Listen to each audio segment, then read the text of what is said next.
The communication book 44 ideas for better conversations everyday. So இந்த புக்கோட review தான் இன்றைக்கி பார்க்க போகிறோம். எப்படி பேசணும், எப்படி பொய் சொல்லணும், நமக்கு தெரியாத பல விஷயங்களை லைக் கேட்டகரி வைஸாக பிரித்து கொடுத்துருப்பாங்க. லைக் ஆஃபீஸ்லாம் நம்ம எப்படி மீட் பண்ணணும், ரிலேஷன்ஷிப்பில் எப்படி பேசணும், நம்மளோட பாடி லாங்குவேஜ் எப்படி இருக்கணும் அப்படின்ற பொறுத்து நிறைய ஐடியாஸ் அதில் கொடுத்துருப்பாங்க. ஸோ அதிலிருந்து எனக்கு பிடிச்ச ஒரு 7 ஐடியாஸ் மட்டும் நான் இன்றைக்கி உங்களுக்கு ஷேர் பண்ணுறேன்.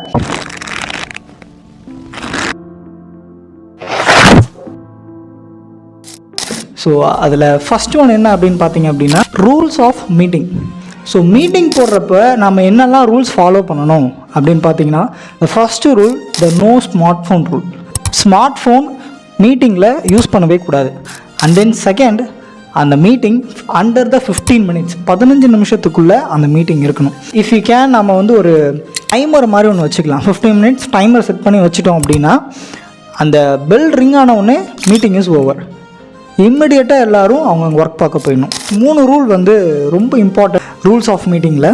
அண்டு இன்னொரு ரொம்ப முக்கியமான விஷயம் மீட்டிங்கில் என்ன அப்படின்னா, நம்ம வந்து ஃபோனில் வந்து எதையுமே நோட் பண்ணக்கூடாது. பிகாஸ் மீட்டிங் அப்படின்னாலே பென் அண்ட் பேப்பர் இதுதான் ரொம்ப இம்பார்ட்டன்ட்.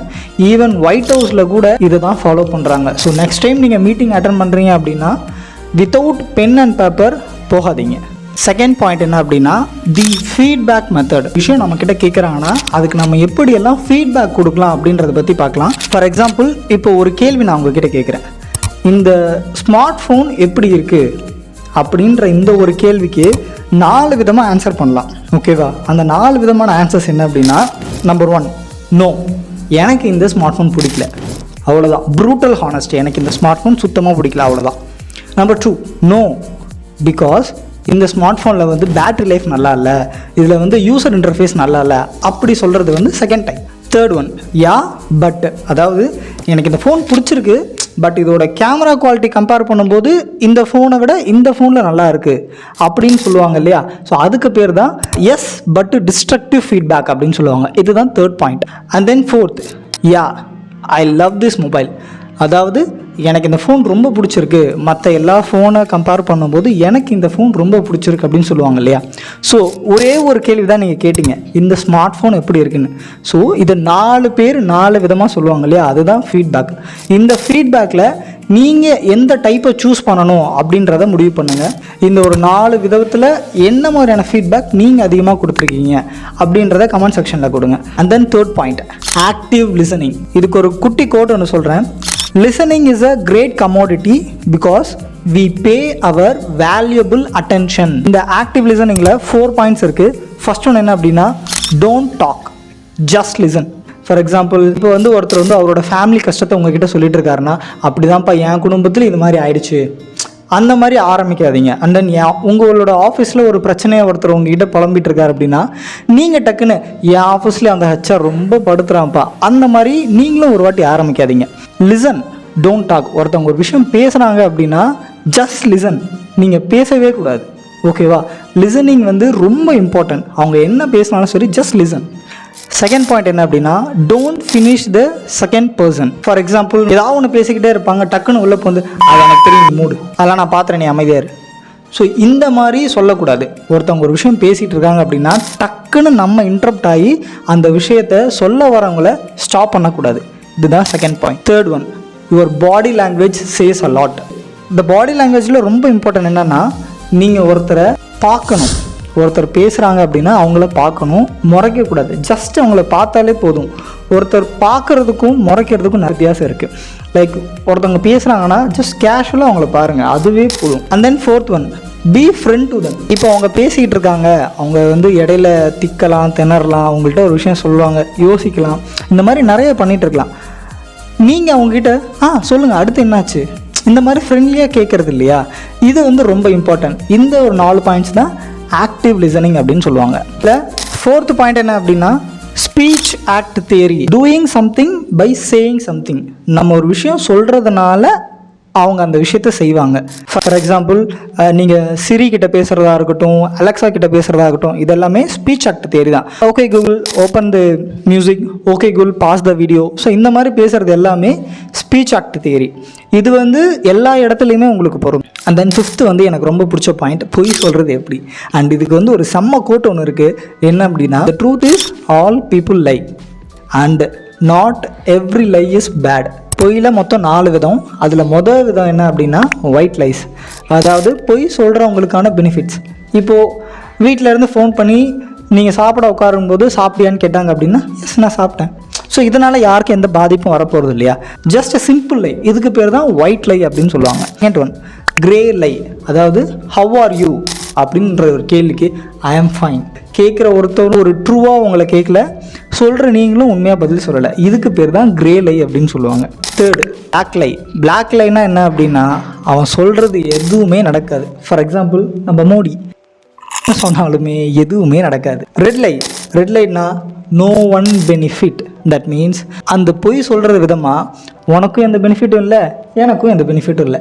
ஸோ இதை ரெண்டுத்தையும் நம்ம கம்பேர் பண்ணணும் அப்படின்னா நம்ம மோடிஜி இதுக்கு ரொம்ப ஆப்டாக இருப்பார். இந்த லைஃப்பில் வந்து எனக்கு ரொம்ப பிடிச்ச கோட் என்ன அப்படின்னா, if you tell the truth you don't have to remember any.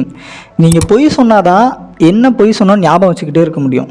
நீங்கள் உண்மையை சொல்லிட்டீங்க அப்படின்னா எதையுமே நீங்கள் ஞாபகம் வச்சுக்கவே தேவையில்லை. அண்ட் தென் சிக்ஸ்த்து வந்து எனக்கு ரொம்ப பிடிச்ச பாயிண்ட், 6 வேர்ட் ரூல்.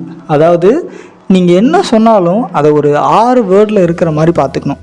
இதுக்கு ஒரு குட்டி ஸ்டோரி ஒன்று சொல்கிறான். எர்னஸ்ட் ஹெமிங்வே நம்ம எல்லாருக்குமே தெரியலையே, அவர் வந்து ஒரு ஃபேமஸ் ரைட்டர். ஸோ அவரோட the old man and the sea அப்படின்ற அந்த புக்கை நான் ரிவ்யூ பண்ணியிருப்பேன். You can get the link top of there. Then அவர் வந்து ரைட்டர்ஸ் கூட உட்காந்துருக்கும் போது ஒரு வாக்குவாதம் வருது. எல்லாருமே எந்த ஒரு நாவல் எழுதணும், 6 வேர்ட்ஸில் ஒரு நாவல் எழுதணும் அப்படின்னு சொல்லும்போது அவர் ஒரு நாவல் எழுதினார். என்ன அப்படின்னா, for sale baby shoes never own. இதுக்கான மீனிங் என்ன அப்படின்னா, அந்த குழந்தை வந்து கருவில் மிஸ்கேரேஜ் ஆகிடுச்சு. ஸோ அந்த அந்த அம்மா வந்து அந்த குழந்தைக்காக ஒரு ஜோடி செருப்பு வாங்கி வச்சுருக்காங்க, ஷூ வாங்கி வச்சுருக்காங்க. அந்த ஷூ வந்து மிஸ்கேரேஜ் ஆனதுனால சேலுக்கு வச்சுருக்காங்க. ஸோ அதான் for sale baby shoes never own. And then ரெண்டாவது ஒரு குட்டி ஸ்டோரி சொல்லிடுறேன். ஒரு வயசான தாத்தா கிட்ட ஒரு ரிப்போர்ட்டர் வந்து, உடனே உங்கள் விட்டு போனதில் நீங்கள் எவ்வளோ அவ்வளோ மிஸ் பண்ணுறீங்க அப்படின்னு கேட்டதுக்கு அவர் ஒரு வேர்டு சொன்னார், I still make coffee for 2. நான் இன்னமும் 2 பேருக்கு காஃபி மேக் பண்ணிகிட்ருக்கேன். என் ஒய்ஃப் என் கூட இல்லை, but still I make coffee for 2. So அது வந்து ரொம்ப பெயின்ஃபுல்லான வேர்டு இல்லையா. அண்ட் தென் இந்த 6 வேர்ட் ரூலை நான் எப்படி முடிப்பேன் அப்படின்னா, if it's important keep it short. And then 7th again நம்ம மோடிஜி என்ன பாயிண்ட் அப்படின்னா, ஃபேக் நியூஸ். ஸோ இந்த ஃபேக் நியூஸ் சொல்கிறது வந்து ரொம்ப ப்ராப்ளமாயிட்டு வருதுன்னு நினைக்கிறேன். ஸோ உண்மையை விட ஃபேக் நியூஸ்க்கு வந்து ரொம்ப வேல்யூ ஜாஸ்தி அப்படின்னு சொல்லுவாங்க. ஸோ இப்போது நம்ம மோடி வந்து எந்த ஒரு ஸ்பீச் வேணால் நீங்கள் எடுத்துக்கலாம், அதை ஃபேக் நியூஸாக நீங்கள் எப்படி பிரேக் டவுன் பண்ணணும் நான் உங்களுக்கு புரிகிற மாதிரி சொல்கிறேன். ஃபஸ்ட் ஒன் வந்து who says, it says by Modi. Okay. And then what he says, அவர் வந்து என்ன சொன்னார், விச் சேனல், என்ன எதனுடைய மீடியமாக அவர் சொல்கிறார், அவர் ரேடியோவில் சொன்னாரா, ப்ரெஸ் மீட்டிங்கில் சொன்னாரா அப்படின்ற ஒரு பாயிண்ட் இருக்குது. அண்ட் தென் டு ஹூம், யாருக்காக சொல்கிறாரு, அவர் வந்து பீப்புளுக்காக சொல்கிறாரா, இல்லை வேறு ஒரு ப்ரைம் மினிஸ்டருக்காக சொல்கிறாரா, இல்லை வேறு ஒரு நாட்டுக்கான தலைவர் சொல்கிறாரா அப்படின்றது. வாட் எஃபெக்ட், அதுக்கான எஃபெக்ட் என்ன, அவர் பேசுகிறதுக்கான அடுத்தடுத்த எஃபெக்ட் என்ன நடக்குது. ஸோ இந்த எல்லா ஒரு ஃபேக் நியூஸை நீங்கள் எடுக்கிறீங்க அப்படின்னா, இதோடைய எல்லா பிரேக் டவுன் எடுத்தீங்க அப்படின்னா அந்த ஃபேக் நியூஸ் உண்மையா இல்லையா அப்படின்றத ஈஸியாக கண்டுபிடிச்சிடலாம். For me Modi is the biggest example of fake news. 7 favourite பாயிண்ட்ஸுமே முடிஞ்சு.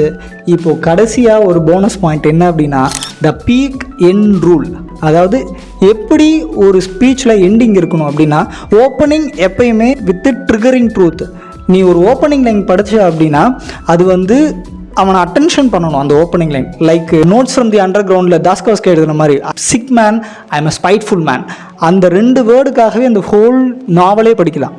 ஸோ அந்த மாதிரி நீங்கள் எழுதுகிற ஃபஸ்ட் வேர்டு வந்து எப்பயுமே ட்ரிகராக இருக்கணும். ரொம்ப இம்பார்ட்டண்ட்டான ஒரு கோட் இருக்குது. என்ன அப்படின்னா, I don't care about the opening sentence, all I care about is last sentence. It is the sentence the reader go to bed. And then உங்கள் எல்லாருக்குமே இந்த communication book 44 ideas for better conversations everyday. So இந்த book உங்கள் எல்லாருக்குமே பிடிக்கும்னு நினைக்கிறேன். So you can get it through Amazon or whatever. I didn't have any link to buy this. So நான் ஹேக்கிங் பாத்தம்ஸில் வாங்கினேன். One of the best book. இந்த ஆத்தர்ஸே வந்து டெசிஷன் புக் அப்படின்னு ஒரு எழுதியிருக்காங்க. ஸோ அது வந்து ரொம்ப இம்பேக்ட்ஃபுல்லான புக்கு. ஸோ அந்த புக்கையும் டைம் இருந்தால் படிங்க. அண்ட் தென் இந்த கம்யூனிகேஷன் புக் உங்களுடைய கம்யூனிகேஷனை கண்டிப்பாக ஒரு 100% இன்க்ரீஸ் பண்ணணும்னு எனக்கு நம்பிக்கை இருக்குது. தென் இதே மாதிரியான இன்னொரு இன்ட்ரெஸ்டிங் வீடியோவில் நெக்ஸ்ட் டைம் மீட் பண்ணலாம். Until then bye from Sivanesh.